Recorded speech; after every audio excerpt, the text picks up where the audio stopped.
Ritual buang sial di Pegunungan Sanggabuana, Karawang, Jawa Barat menyisakan pemandangan tak lazim. Pasalnya, warga yang melakukan ziarah di lokasi tersebut disyaratkan untuk membuang celana dalam mereka dengan tujuan untuk membuang sial. Saat dikumpulkan, celana dalam yang dibuang itu mencapai 1 karung. Seusai mandi di pancuran Gunung Sanggabuana, para peziarah diarahkan oleh kuncen untuk membuang pakaian dalam mereka. Hal itu merupakan tradisi yang sudah lama dilakukan oleh para peziarah, terutama di bulan Mulud.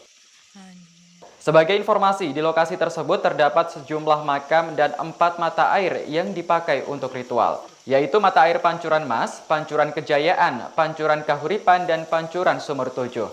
Ketua Ekspedisi Flora dan Fauna Pegunungan Sanggabuana, Bernate Wahyu, mengatakan selama penjelajahan di Gunung Sanggabuana, timnya menemukan ada 14 makam.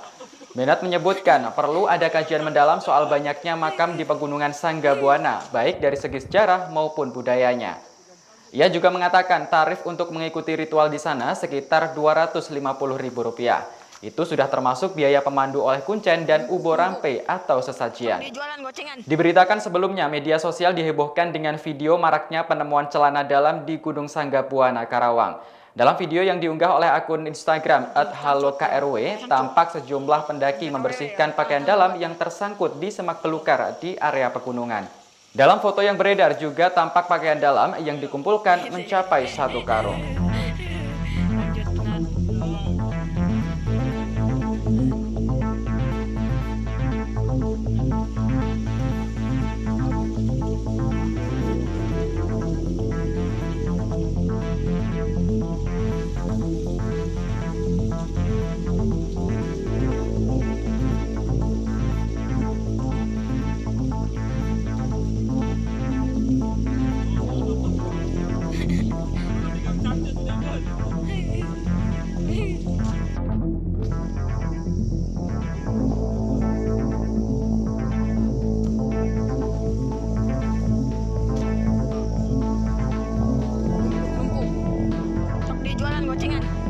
Terima kasih sudah nonton.